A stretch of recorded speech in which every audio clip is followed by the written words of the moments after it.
Good morning, this is Mike from Two Jacks, and it is another brew day. And today we're going to be brewing Haleiwa. That's our take on a kind of, we call it like an island lager. We put some rice in there, and it's like a light body. We call it, I mean, it's pretty similar to a Japanese beer, but we add a few adjuncts and sometimes we put guava in it. We got a guava tree on our property and mango and stuff like that. This one's just going to be kind of like the straight up version. But a couple of people have asked us how we use the cool zone wraps for our fermentations, and it's a great question, and there's not a lot of YouTube coverage on it. It's a great product, and it's really kind of changed our entire brewing process. That and the hopper.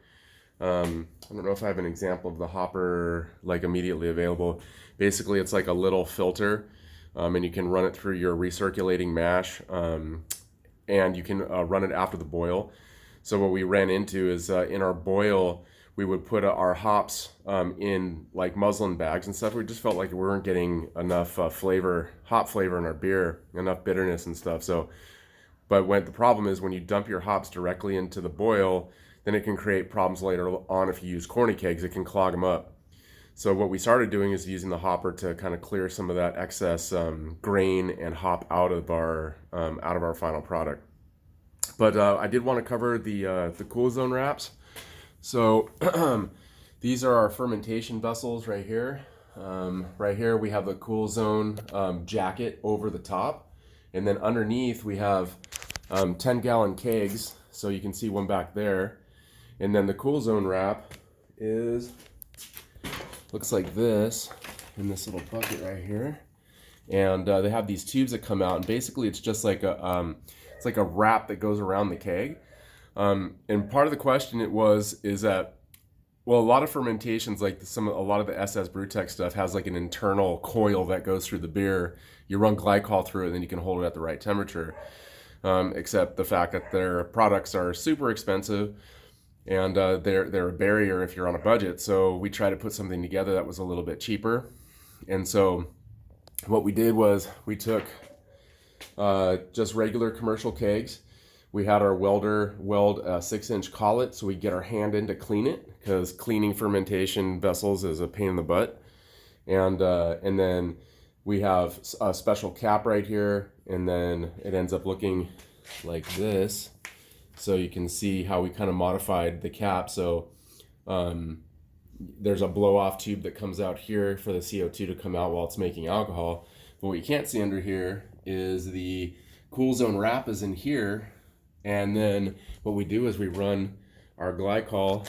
So you can see the glycol lines going down and then feeding the wrap, and then it circulates around the keg to keep it at a steady temperature.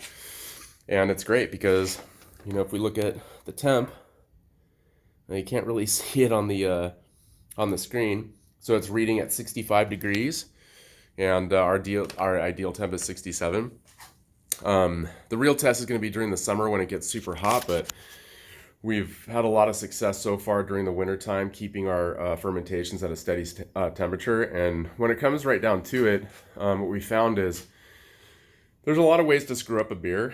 And a lot of that happens after the boil. So your sanitation, how you take care of the beer, oxidation. So that means like when you rack out of your fermentation vessels, if you jostle around too much, you can get kind of like a stale flavor to your beer after a little while. It takes a little bit to do that, but what you want to do is try to minimize the contact with the air and then how much you jostle it around. And that really makes a difference.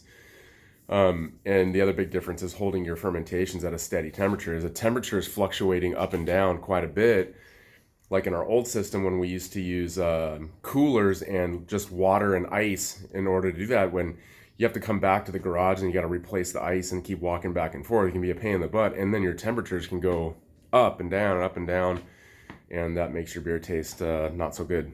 So the cool zone wraps, we totally recommend them if you're on a budget. You can get commercial kegs at quite a discount if you look in the right place. Find a welder, or if you weld yourself, you can find these collets at Brewers Hardware. That's where we got these. They're not too expensive. And then there's a 6-inch cap, and then an adapter right here that adapts it to a regular keg, commercial keg port. and that's what that is right here, a commercial keg port. Brewers Hardware also sells the blow-off canes. And then we haven't dry hopped penalty box yet. That's our next step, and then we'll rack out.